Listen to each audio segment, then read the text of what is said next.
Never heard such a deafening silence.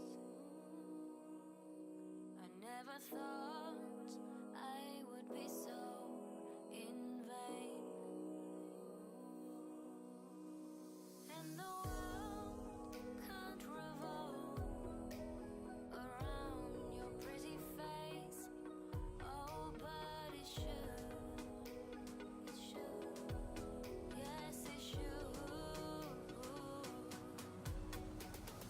They say the truth hurts, but you can't just give up hope. And I say I'm here for you if you ever need to let go.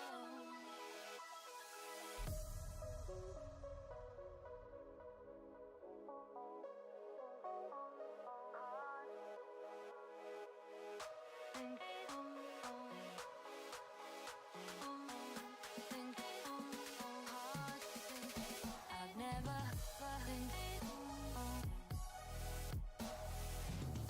think hard,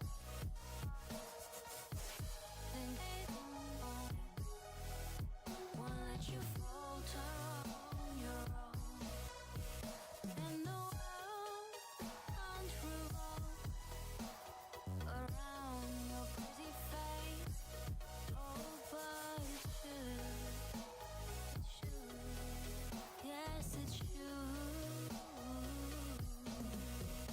You're in this fight alone. You think your heart is made of stone. You don't have to be a lone soldier, won't let you falter on your own. And the world can't revolve around your pretty face. Oh, but it should. It should. Yes, it should. They say the truth hurts, but you can't just give up hope. And I say I'm here for you if you ever need to let go.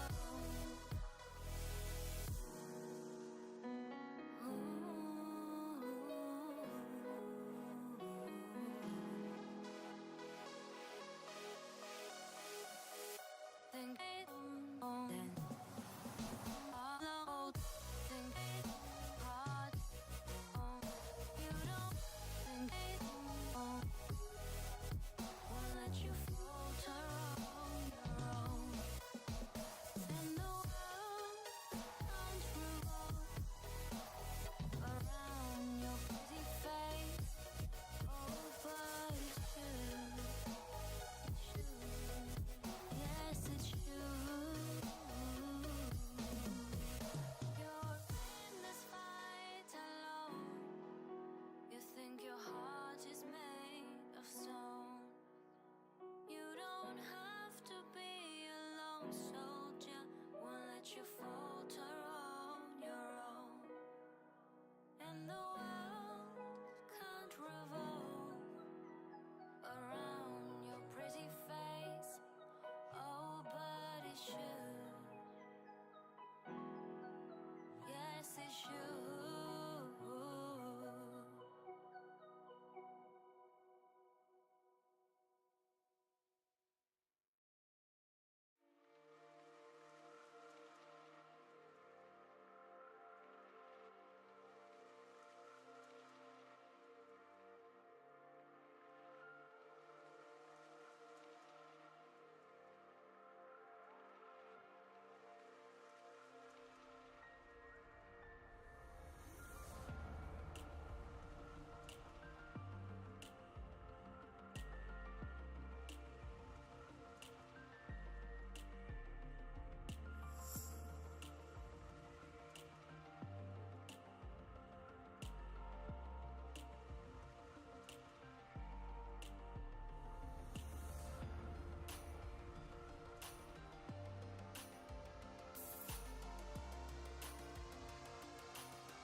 Oh dear, thank you very much for that, Mr. Lamatastic. One thing I didn't do tonight was unmute my microphone. I am sorry. There you go, thank you. I've got a Stream Deck in front of me. On the Stream Deck is a button for muting the microphone. When the microphone is muted, it's got this great big red line through it. And I didn't notice that. And I have obviously been broadcasting now for almost an hour, talking away, and nobody's heard anything. Oh dear.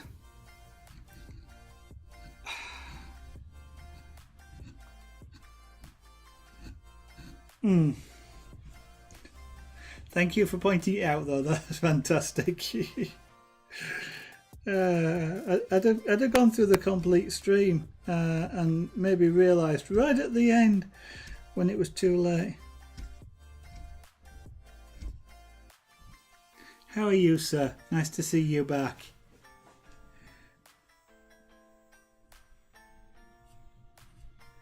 This is kind of, yeah, that's okay. So I'm just rounding this off a little bit.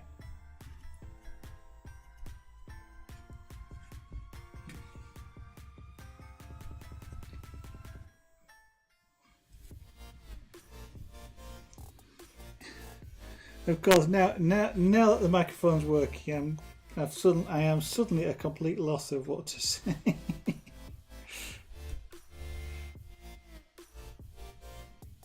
It doesn't have to throw you off when that happens.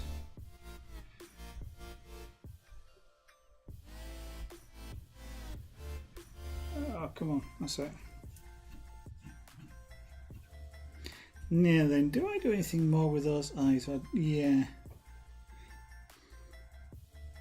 I intend to apply pyrography to the eyes. And I am just trying to decide whether to do anything more with them now.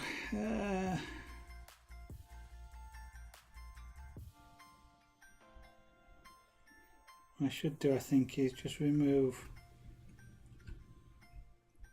some of the wood that's just sticking up a little bit. It's like effectively I've caused like a burr.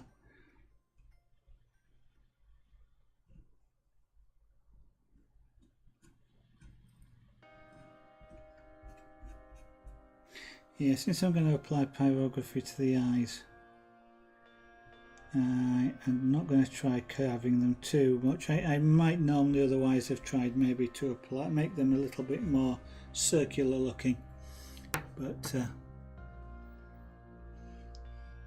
how many more hours worth?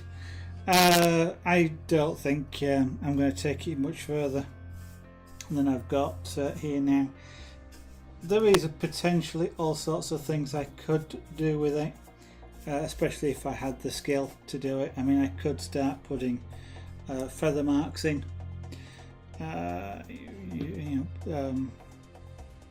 where some of the major feather groups are and things like that. I don't have that level of skill. Yeah, that's something I would need more practice at. And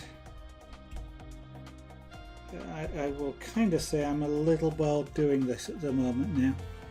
I've been doing it for a long time, and I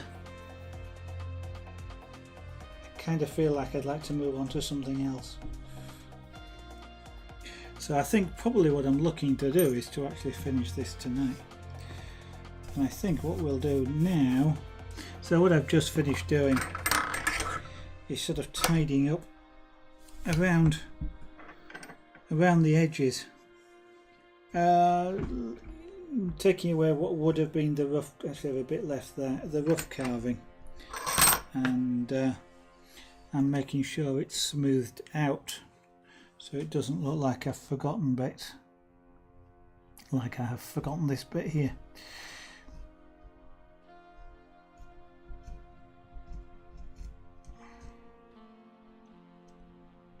So what I'm just doing is trying not to carve onto a piece of wood. Remember my own lessons. Always carve off the edge. if you can do it at all. It's really hard to, by carving off an edge I mean coming that way. Don't try and do it that way, because it's really hard to get the right point at which you go against the edge, and usually you don't, you get it wrong. It's not impossible to do, it's just really difficult to do.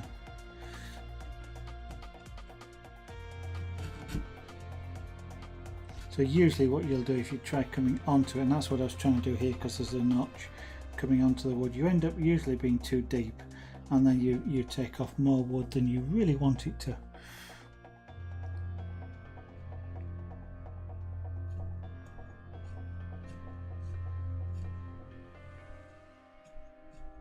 Now, one of the interesting things about carving is it's almost self-smoothing. I mean, there's sort of a rough area there, which as I carve it will go very slightly shiny, and then over the next few days will go even more shiny as the wood sort of I don't know if the wood surface is drying out or quite what it's doing, but if I can show you the side, I suppose if I take it out of the vise I can. I don't know if that's visible, fantastically visible, but this, you can see this wood here is darker, this bit of the wood here is lighter. That's where I was cutting away some of the wood, and over the next few days this wood will go that sort of colour, it darkens down just naturally as I guess the wood surface dries out, and in doing so it gets a slight shine to it for some reason, which is something I don't actually know why it does that, but now you can see all the rough carving down that edge there. I really ought to get in here and just get those bits out.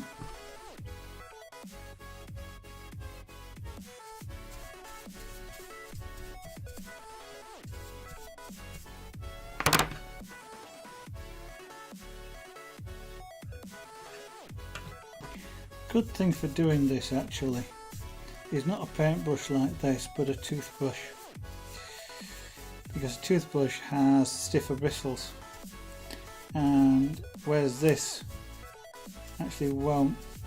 If a piece of wood just gets stuck, a little sliver gets stuck, this brush will actually push it out the way, whereas the toothbrush will. I've just not yet got one of those things I've known for a long time, like well over a year or two, that a toothbrush would do that job a lot better, and that I really ought to just, drop into the local supermarket and buy one, but I still haven't done it. This is alright for moving big, tidying up big areas of I was going to say swath. Is wood swath? I don't know, but wood chips and things like that, because being a soft bristled brush, it doesn't flick them everywhere. But it's not good for just those little bits that get stuck. Right, so put this back in the vise.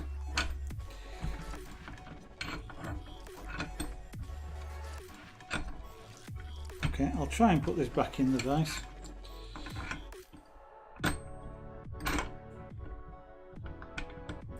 I believe I've mentioned before I don't like this vise.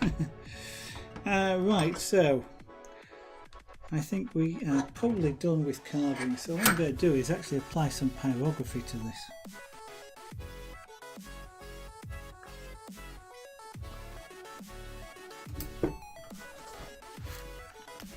So I actually have not done this before. I've not applied pyrography to a piece that I've been working on before, and I've actually never used pyrography on basswood, and partly because basswood is kind of pricey, and I have preferred to carve it rather than apply pyrography to it, although over half the block of wood that you buy ends up in little tiny pieces in the bin. But right, so I'm going to try and do is colour in the eyes so that they're a nice amber colour. Now this could be difficult because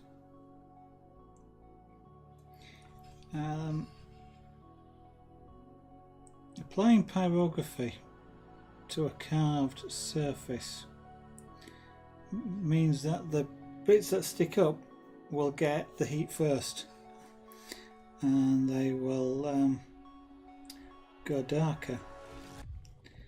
Yes, I kind of really could have done with really smooth, having that really smooth carved.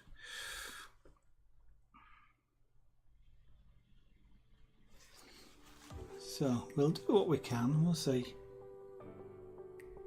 All of this is kind of an experiment. Just about every piece that I do is kind of an experiment because I almost always pick whatever it is when I'm doing, whether it's carving, pyrography, I almost always pick a subject that I've never done before.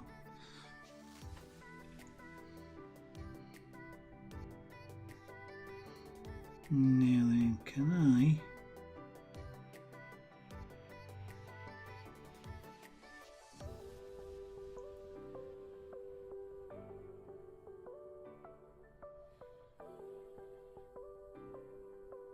so I'm going to try and do here is make this eye circular, or the pupil circular.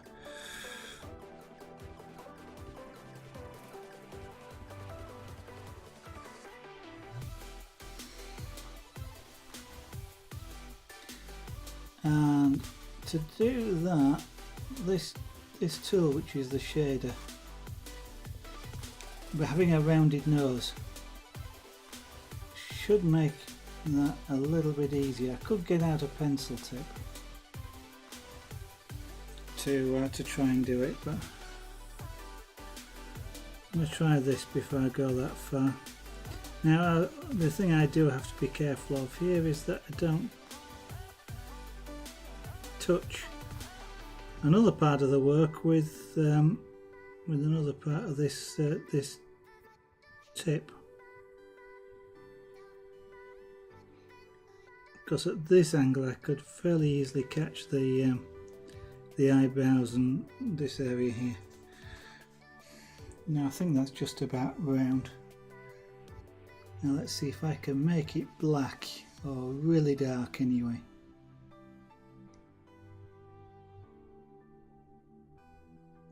One of the other things I can do with applying pyrography with a shader like this is the wood effectively goes a little bit sort of like plasticine. It goes soft and I can push it around a little bit.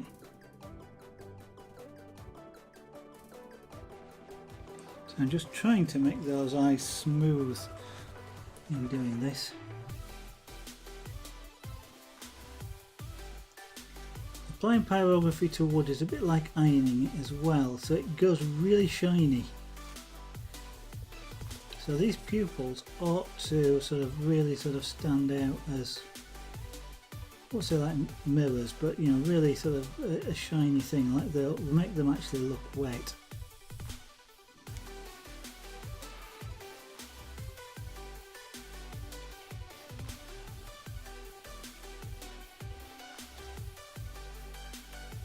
I am kind of really surprised at just how dark this wood has gone, and I don't actually have the heat on this tool turned right up.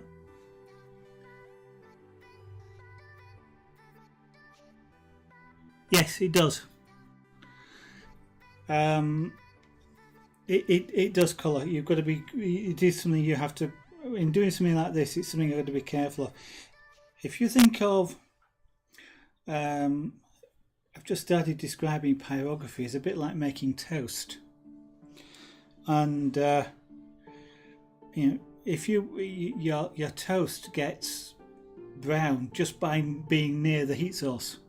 So you know, and that's effectively, this is the heat source, and the wood is the toast. So not only is it browning the bit it's in contact with, but because it radiates heat, the areas around it are potentially affected as well.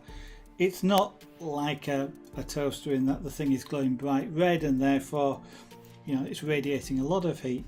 You would have to be sort of fairly close to it, but it is something that you can get. I mean, for example, if I hold the tool like this vertically, as I am when I'm working on some things sometimes, I can only have that for a couple of minutes before the heat that's rising up off that tip is actually so uncomfortable I can't actually hold my fingers there anymore.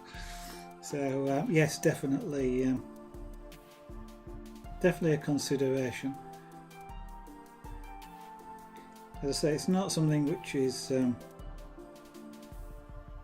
worries me a great deal, but it is there. What I'm more worried about actually is whilst I'm doing this, if I'm not watching the back end of this tool, because it's visible, it's about 1/4 of an inch long. You can be very concentrating really highly right on the tip. In the meantime, the back end's touching something and that's going black where you didn't want it to have any colour at all.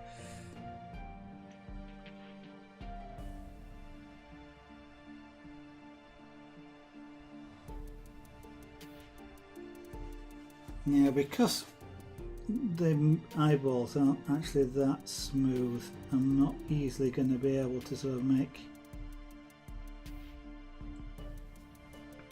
it look fantastically brown around it. So I'm just applying a little bit of colour, but it's not a fantastically smooth application.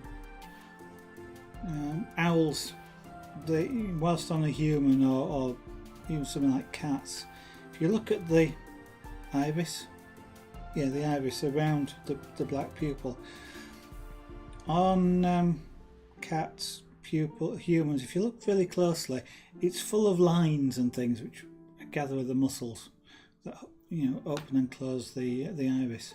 But if you look on a lot of owls, it is extremely smooth. I mean, the reference picture I'm looking at here of amber, it's orange, and it's a really solid orange. I guess if I got really close to it, I'd see the same thing, but the striking bit about it is it's just bright orange iris.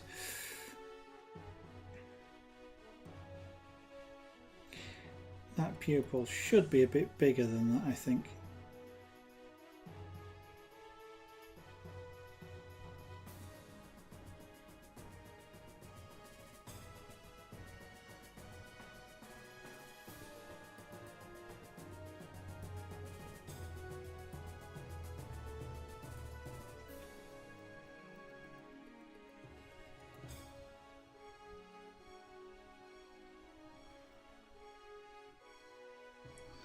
And by the way, I don't usually treat any questions as being silly. The only truly stupid question is the one that you don't ask.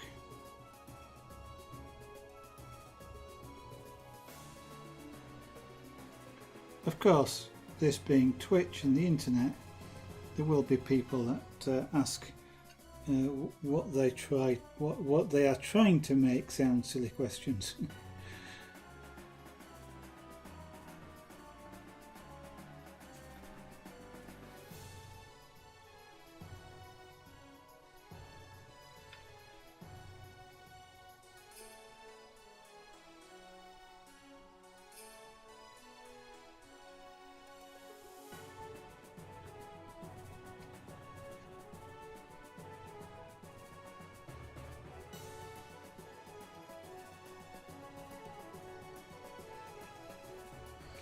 I'm almost at the point of sticking my tongue out while I do this.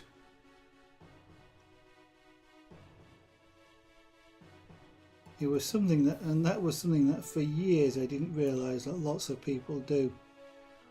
And I have no idea why we do it, but when people are concentrating on trying to do something like this, they stick their tongue out, and always it sort of in a particular direction. I kind of wonder if everybody always sticks it out in the same direction as well.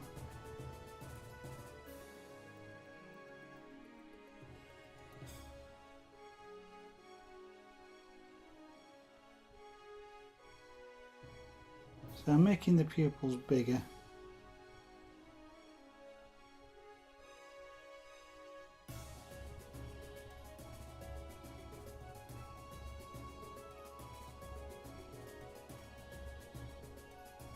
Luckily I can, I mentioned the heat coming up off the tip earlier. It's doing it now, right into my thumb that's holding this. That's hot! Actually, I'm nowhere near burning myself, it's just hot. Yeah, it's uncomfortable, because there's no way you burn yourself, but you just wouldn't hold it in that position for that long enough to burn yourself.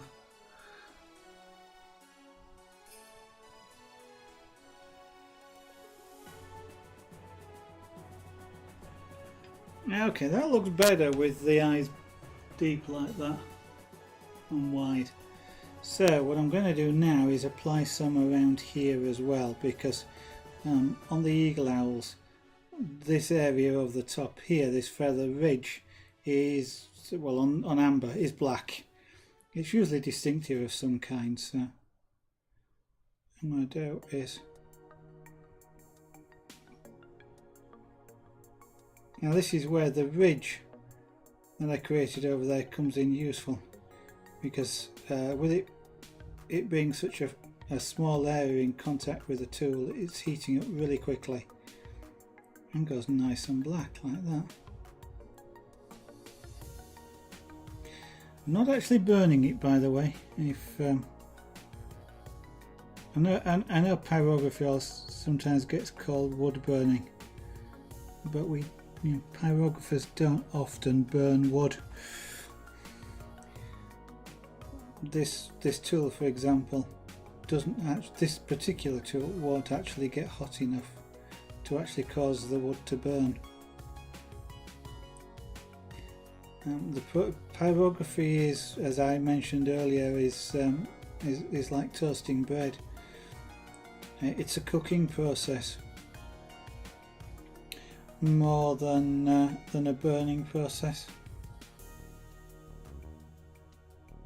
and it sort of cooks in the same way that toast is created. You apply heat and the toast dries out, and as it dries out it cooks to a brown colour, and that's what's happening here.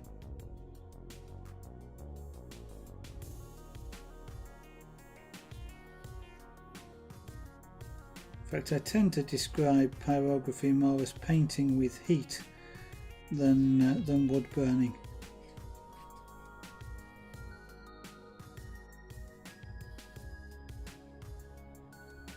Of course, there are artists that use blowtorches and oxyacetylene torches, and I'm guessing at that point, whilst they're still doing exactly the same thing, cooking the wood, they do end up burning it as well. Truly burning it with actual flames.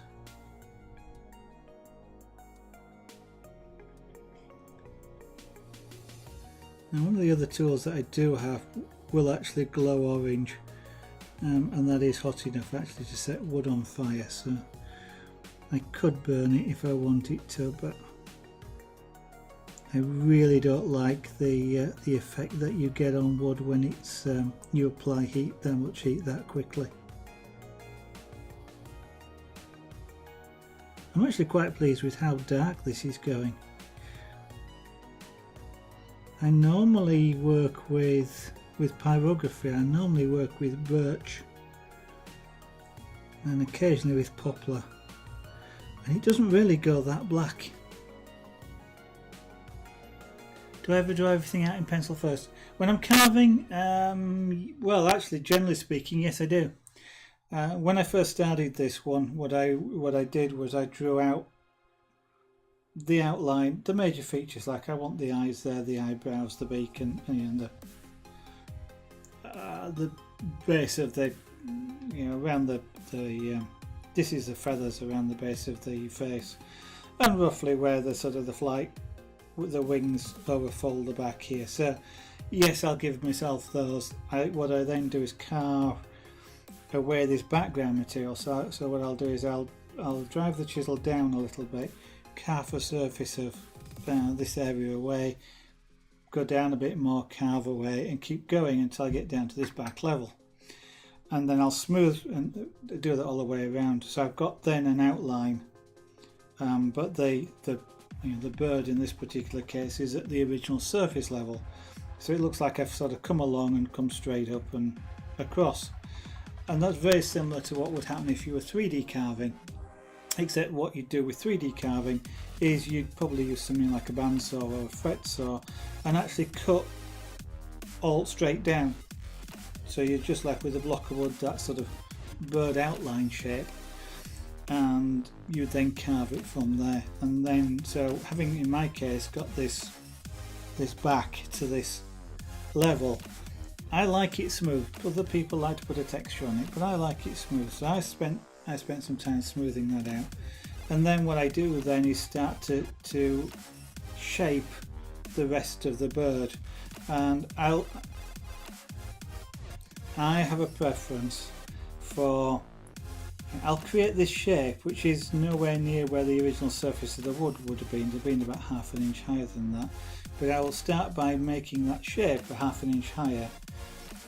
I might put the eyes in half an inch higher and just generally give myself the idea of the shapes. Then I will go, actually I want the head to be lower, so I'll then just take a little bit off all the carved area until I get to, say, this level where I go, okay, that's about where I want it. And I'll do the same with the rest of it.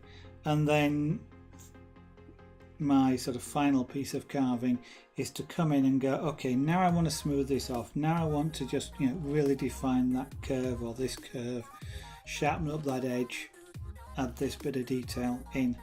And that's kind of done right at the end. It's a technique which is common to a lot of crafts painters, for example. They'll do things called underpainting, where they will go, okay, I'll lay, let's say they were painting the owl, I'll lay a grey area, all this is grey, this might be blue sky, so blue, grey block, and then what they'll go is, okay, well the body's more brown, so I'll apply brown, a browner colour over the body. He's on a rock that I want to be black, so that rock's black. And then they'll go, they keep getting the colours and the areas smaller. So they'll go, well, the beak is more of a blacky silvery colour, let's colour that in as a block. And the eyes are sort of amber, so they'll do the whole of the eye amber. And then, they'll keep getting smaller and smaller in detail, so they'll do the black and they'll go, okay, well, there's highlights and low lights on the beak, and paint the little tiny details in, and sort of the little white spots that you get in the eyes, which is the reflections. And the feathers, the sort of largish sort of areas, then they're going to put finer and finer detailing. And carving's somewhat the same. But yes, generally speaking, I start with a pencil outline and a pencil of where the rough major features are, because I'm not that good at doing it otherwise.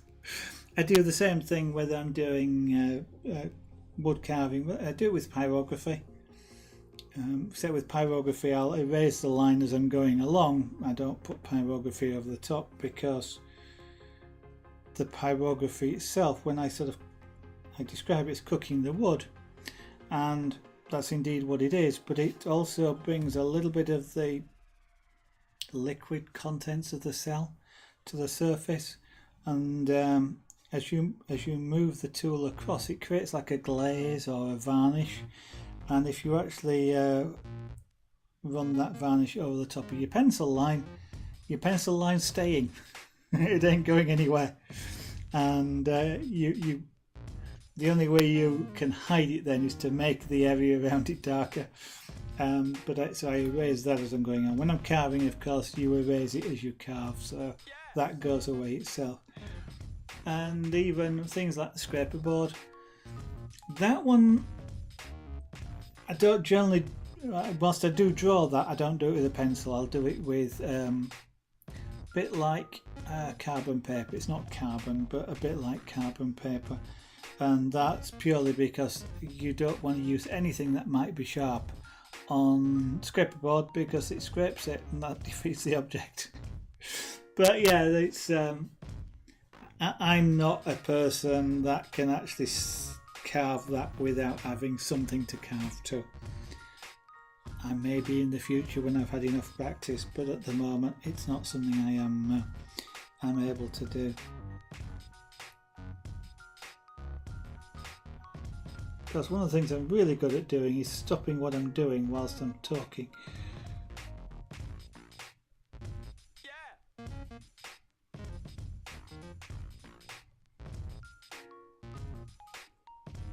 So I just, this area here I want sort of quite a fine, because it's almost like the edge of the feathers that you're looking at.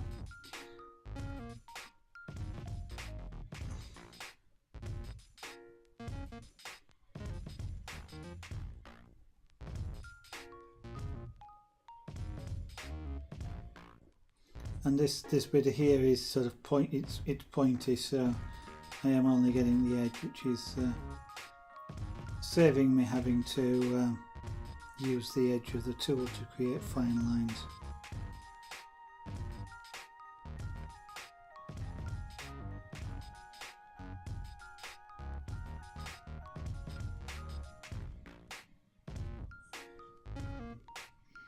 It's amazing how much that, just doing that for example, makes that face a lot more defined. I mean, I'm just looking at the picture that you're looking at there, and it really makes those eyes stand out. So I have a decision that I will need to come to, and that is whether I do any of the feathers. Shall have to think about that as I'm doing this.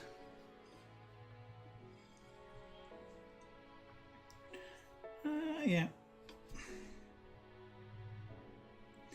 I've never done pyrography on a carved piece before. So this is kind of new to me.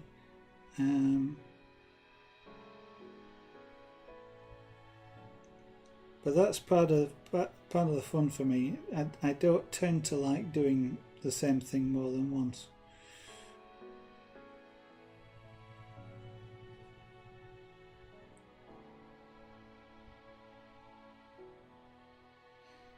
When I did scraper board, I've done one of a cottage, and the nature of scraper board made it look like it was sort of done. The cottage was a picture done in moonlight, and whilst I did that on stream, and whilst we were looking at it, one of the things I did, and the picture pops up here occasionally in the roll, I'm not quite sure where, but what I decided to do with that was to colour the grass green. So with scraper board you can colour, because it's china clay is the white of scraper board, you can colour it by applying an ink. I mean, you can use paint as well, but the ink sort of soaks into the china clay and it takes on the texture of the china clay.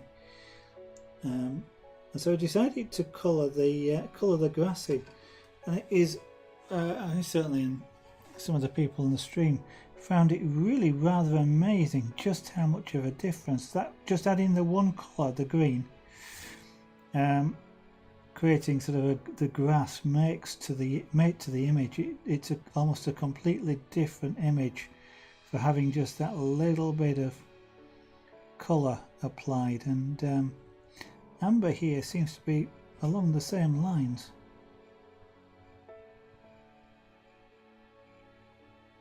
And that's kind of why I'm hesitating or thinking a little bit about whether or not to actually put colour on for the feathers, which are sort of a mottled browny black colour. because I think this may be, and I might do the beak for example and perhaps the claws, but just those little bits, you know, if I do the rest of the body it might just be too much.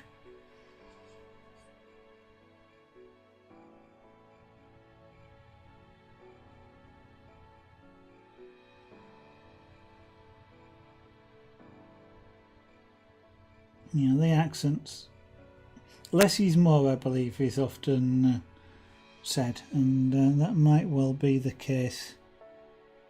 The case here. I was about to say with pyrography you don't really get a second chance.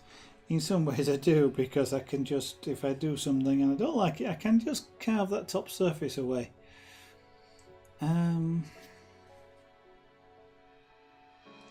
Let's apply some pyrography to her beak, because Amber's a female.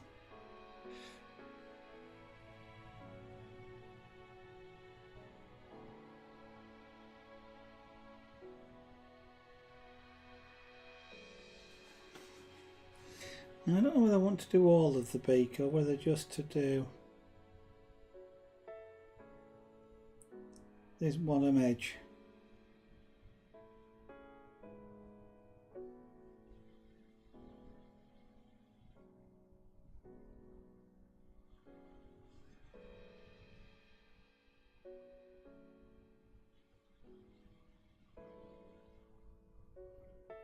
Now, with this having, you don't actually have to use a pyrography tool in what might be its intended way. I mean, it's a hot piece of metal. You can use that in any way you like, and one of the things I'm going to do here is turn it over and use just the pointy tip. And it creates really fine lines. It also gets into really small spaces, like that. And whilst that's not necessarily the intended use for it, it works quite well.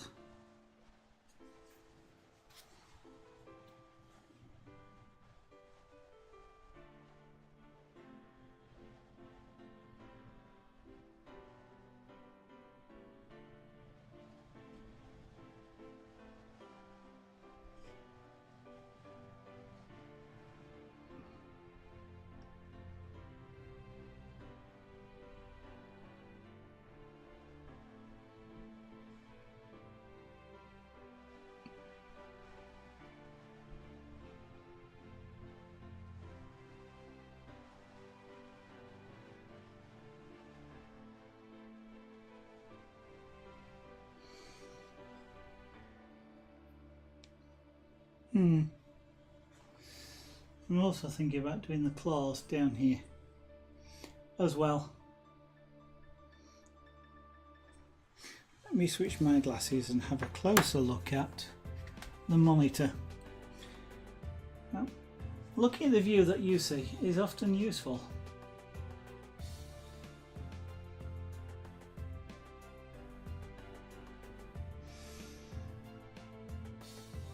Because I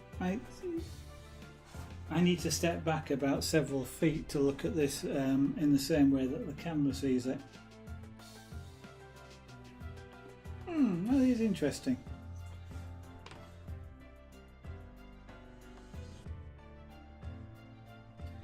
So let's just add a little bit down here to the talons. Now I'm not going to go on the top surface really, because the top surface is feather. So it's really only the bottom, the nail if you like, and that's largely hidden by the feathers that are covering it.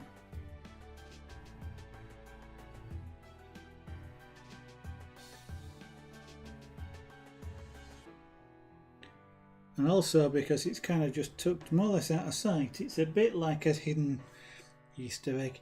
Yeah, just as you look around it, you suddenly see this little extra bit of detail.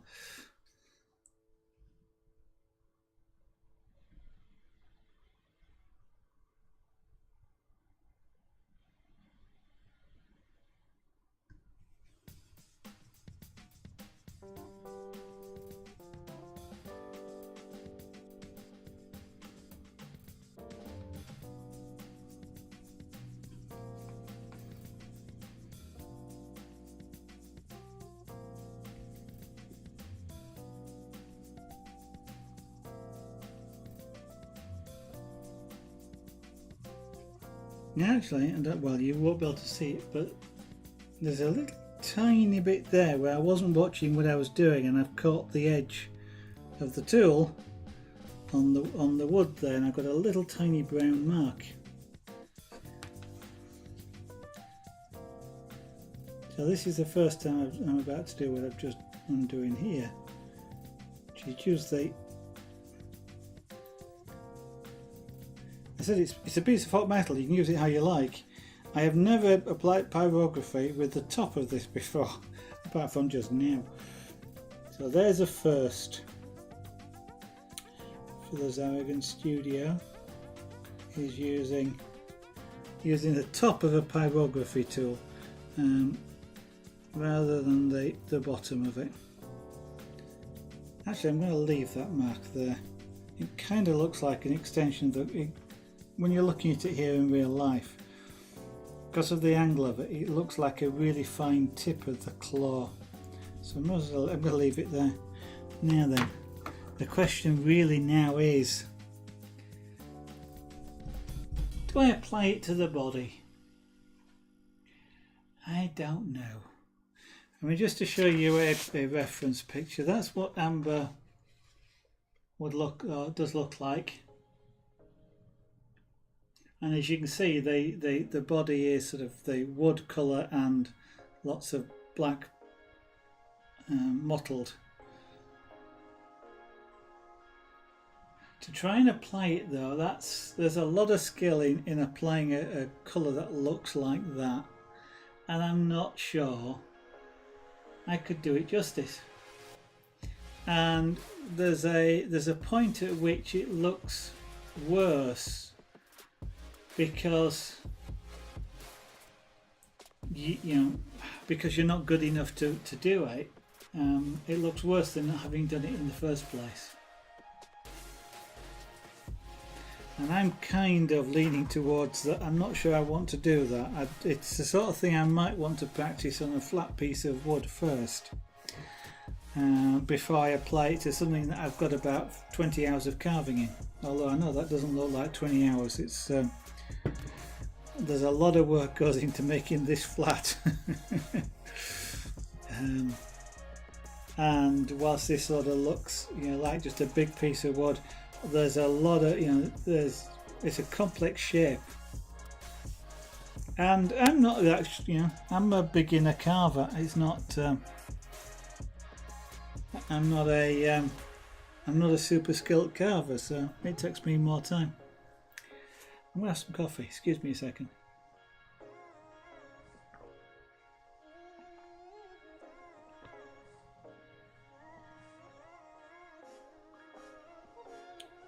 You know what? Yeah, I think that's decided it for me. No,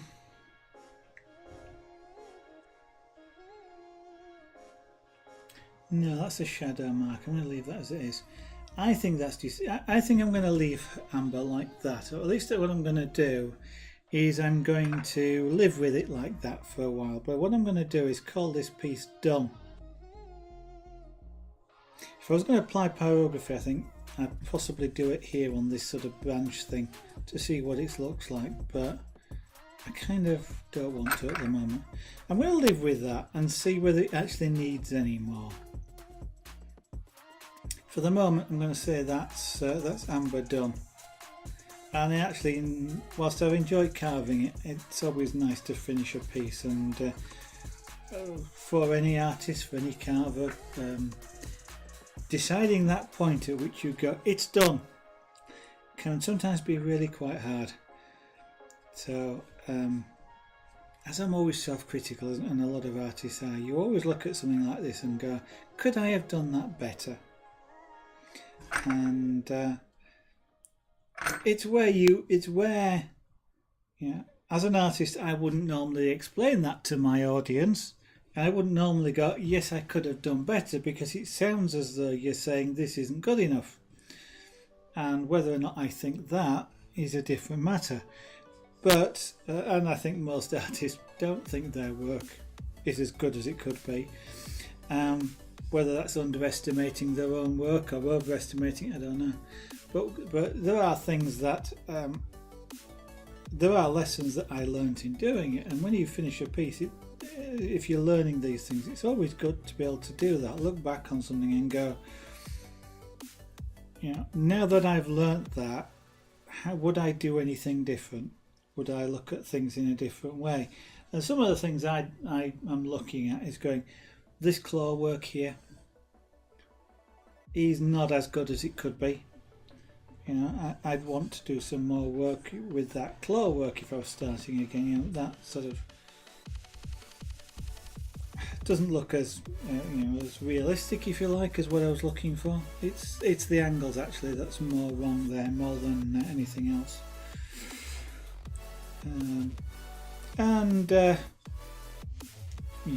A face. This face probably is actually a bit too small. It should be a bit larger.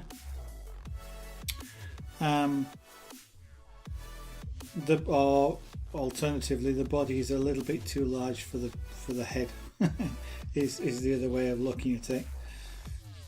And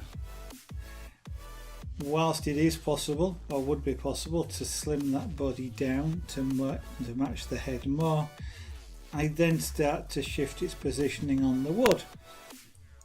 If I slim this down, then there's more space here, and then it doesn't fill this space quite as much.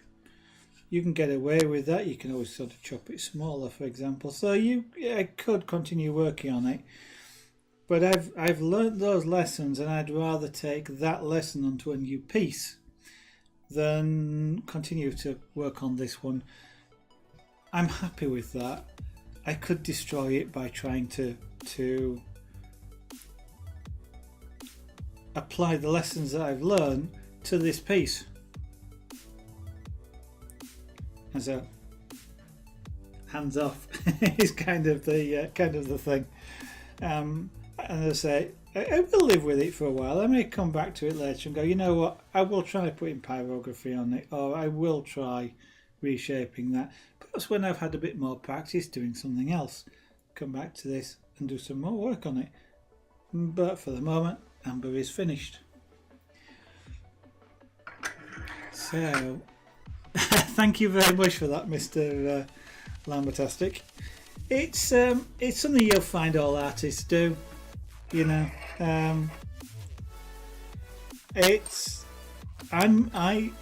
I'm broadcasting now, I will point out a lot of mistakes about a piece that I'm working on, and usually I'll fix those mistakes. That's part of, we all make mistakes, either accidentally or on purpose. Well, not on purpose, accidentally or inadvertently, I guess is the way I'm sort of looking at it. We've either done something wrong, or a mistake has happened because, let's say, a piece of wood has split or something like that. Something that's beyond your own control, that you could not have avoided doing wrongly. And a good artist will work with that mistake. They'll either hide it or work with it to make it to add to the piece. And you'll never know as a viewer or somebody who's looking at the finished piece that there ever was a mistake, a problem that they looked at. I'm pointing them out because part of the way in which my style, if you like, of broadcasting is so that you, as somebody who's watching, who thinks, I might like to try that, because somebody who's producing something like this that you like is making mistakes. So if I make a mistake, that's not really a problem, is it? And can learn to deal with it. And as I point out some mistakes, and I'll point out as I'm working with them how I'm dealing with them, gives you more confidence if you want to try it to do the same thing yourself. But I'm pointing out the mistakes. And it's my style of broadcasting, but I'll just say, if you ever see me making a piece, whatever it is, commercially, whether I'm carving, script, whatever the craft is, if I'm doing it commercially, you'll find I never point out the mistakes. So if you find I'm doing a piece perfectly, and I'm not saying to you, hey, this is wrong, it's because it's a commercial piece and there is nothing wrong with it. It's perfect. Anyway, I am trying to decide. I'm trying to think what I actually want to do next. I did originally want to think about doing some glass engraving next, and I've got various bits of glass around. I've got some nice mirrors, or I've got some mirrors which I can engrave. I think I've got a couple of picture frames as well, which are nice to engrave, because in a picture frame you can put the black card behind the glass, which makes it easier to see engraving. So they're sort of a really, for a wall hanging, for example, you can have an engraved picture already framed. The mirrors will be something new for me, because I've never engraved on a mirror before, but you're engraving the front surface, so it's just a mirror with it glass engraving on the front. I've also got some recycled coffee jars. I've done one of these already. I've got 3 of these at the moment, and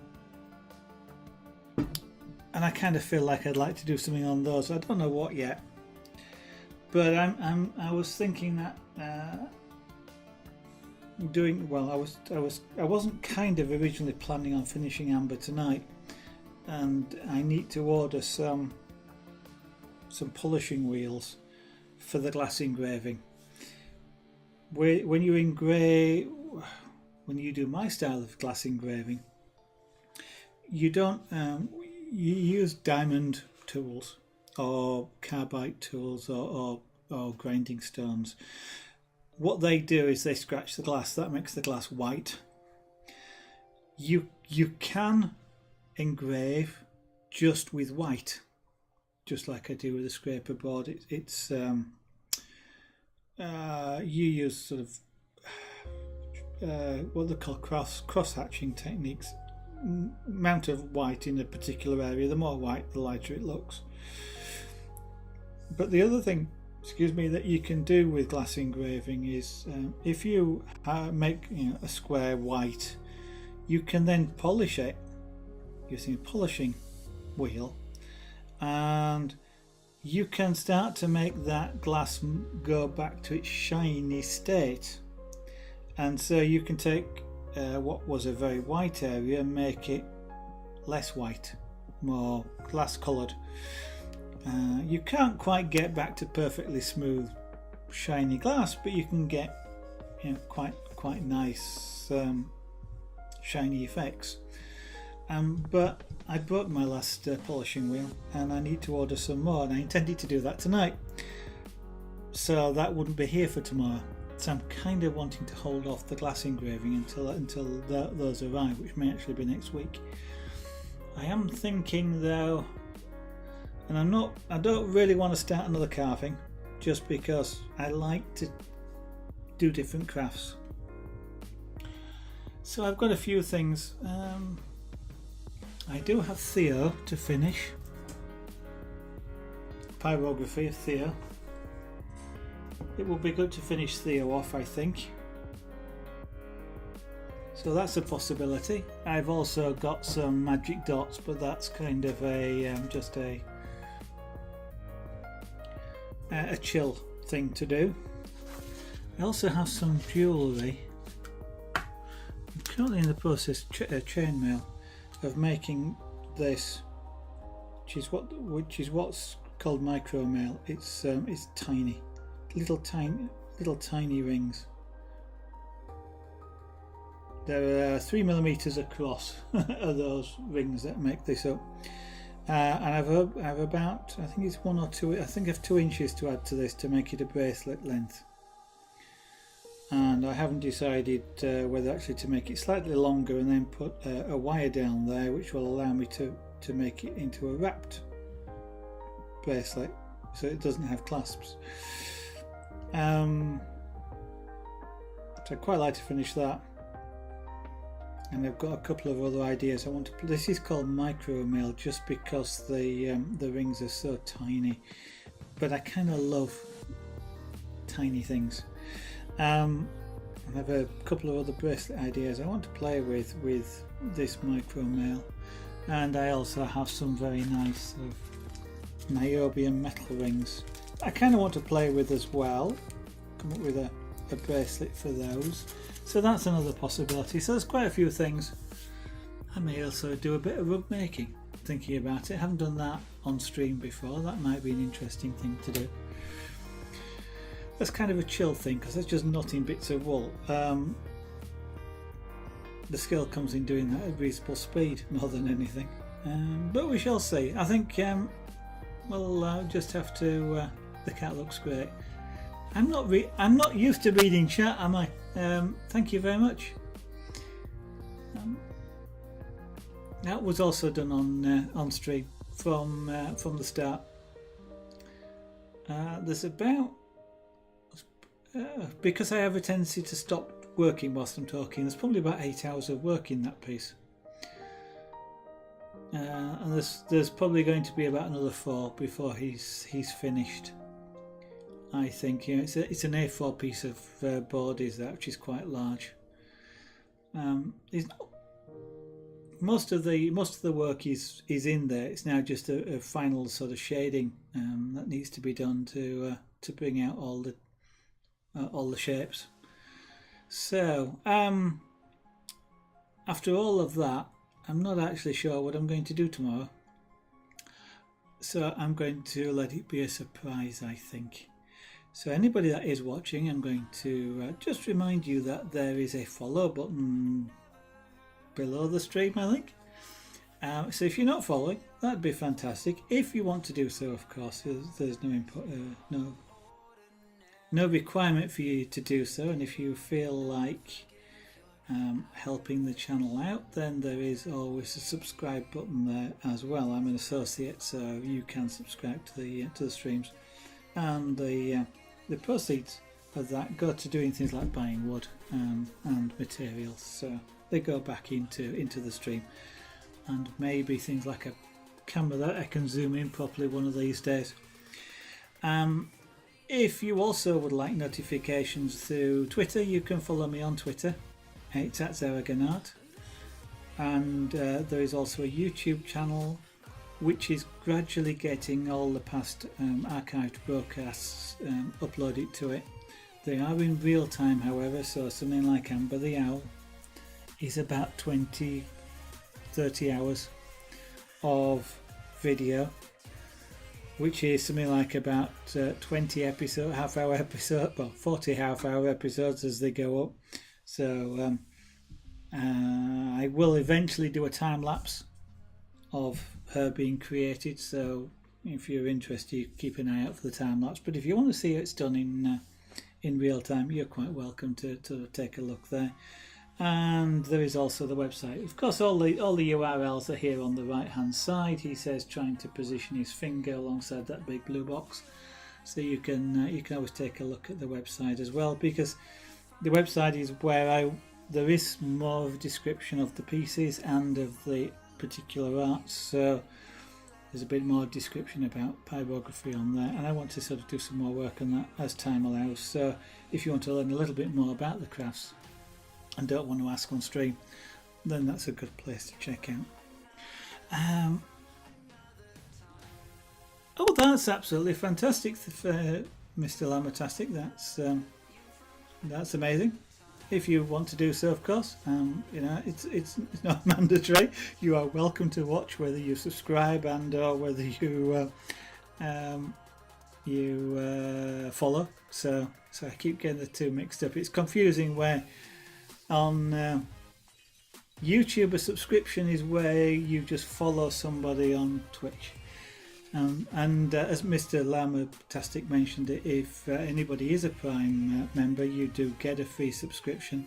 You do have to check each month or remember each month to resubscribe or to use it on the channel that you want, and you don't get any notification from Twitch or from Amazon that's available. So yeah, I believe the quickest way of finding out is to push the subscribe button, and it will tell you.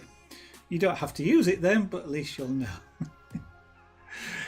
I am going to say thank you again to everybody that's watching. I'm going to say good night for the moment. I hope to see you on the next stream. Enjoy your morning, afternoon, evening, whichever it is in your time zone. I'll look out for me tomorrow from around 7 to 8 p.m. UK time, which is about 6 to 7 p.m. UTC GMT. You unfortunately have to do your own maths to convert it into your local time zone. Good night and bye for now.